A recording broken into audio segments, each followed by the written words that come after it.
Bom, o que é capitalismo? Capitalismo, na minha opinião, é um sistema de produção em massa para atender às necessidades das massas. Com o fim da Idade Média e o advento do capitalismo junto com a Revolução Industrial, isso proporcionou um aumento exponencial nas condições de vida da população mais pobre da sociedade. Hoje em dia, por exemplo, o pobre dos Estados Unidos é a classe média brasileira. Além do capitalismo proporcionar mobilidade social. Segundo Mises, 200 anos atrás, antes do advento do capitalismo, o status social de um homem permanecia inalterado, do princípio ao fim de sua existência. Era herdado de seus ancestrais e nunca mudava.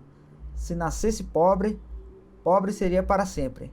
Se rico, lorde ou duque, manteria seu ducado e a propriedade que o acompanhava pelo resto de seus dias. Tudo bem que essa frase é de 1940, então tem muito mais anos à frente aí, né? Não é nem 200, deve ser uns 270. E isso a gente aprende também lá na aula de História do ensino médio, quando a gente fala de Revolução Francesa, Idade Média, etc. Porém, no capitalismo, aqueles que detêm os meios de produção, eles servem aos consumidores.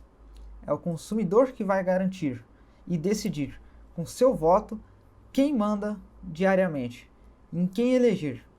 Por que a gente compra, por exemplo, um ketchup da Heinz e não um ketchup da Quero ou de outra marca brasileira aqui? Ou seja, aquele que melhor servir o consumidor permanecerá em sua posição e aquele que ignorar os anseios do consumidor será derrotado. Além das possibilidades de ascensão social através do empreendedorismo. Quantos donos de micro e grandes empresas hoje em dia já não foram trabalhadores comuns que tiveram uma ideia, apostaram tudo para funcionar, conseguiram algum investimento e deu certo?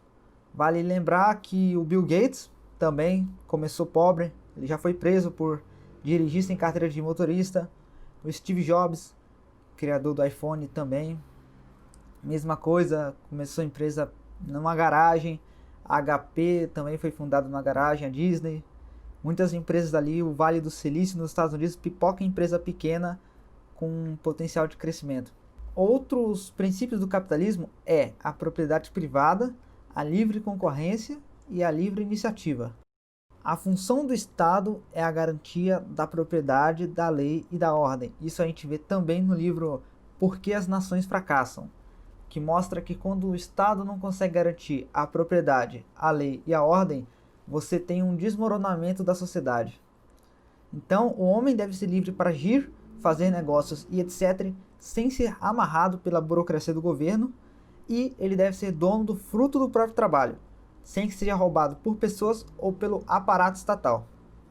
Quando você não é dono do fruto do seu próprio trabalho, você não tem incentivo nenhum para aumentar a produção ou para trabalhar mais, ou para ser mais eficiente. Um exemplo disso é a União Soviética. As pessoas não eram donas do fruto do próprio trabalho, por isso a produtividade permanecia medíocre no campo. Pois as fazendas foram todas coletivizadas, você era um prisioneiro que tinha que trabalhar na agricultura com pessoas apontando armas para você. Então ninguém tinha um incentivo para fazer melhor. Isso a gente vai ver também nos princípios de economia, na parte de incentivos. E no capitalismo, milhares de agentes decidem o que produzir, o que comprar, para quem vender, de quem comprar, etc.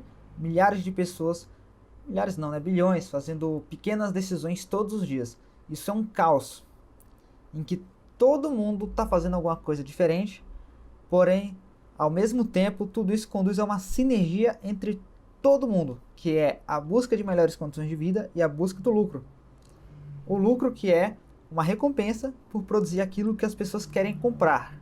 Isso é uma frase que está no livro A Moralidade do Capitalismo. Ou é um livro do Mises, eu não lembro. E vale lembrar que quando eu digo aqui capitalismo, eu estou falando de um capitalismo livre, um sistema bem diferente do que vemos no Brasil. O chamado capitalismo de laços, em que ocorre a relação promíscua entre grandes empresas e políticos do alto escalão do governo para a troca de favores em detrimento da sociedade. Por exemplo, quando uma grande empresa do ramo da carne consegue passar uma lei que vai impedir ou dificultar a entrada de novos concorrentes no mercado. E, em troca, a empresa paga propina aos políticos envolvidos, já que agora ela tem um caminho mais fácil para a consolidação de um monopólio garantido pelo Estado.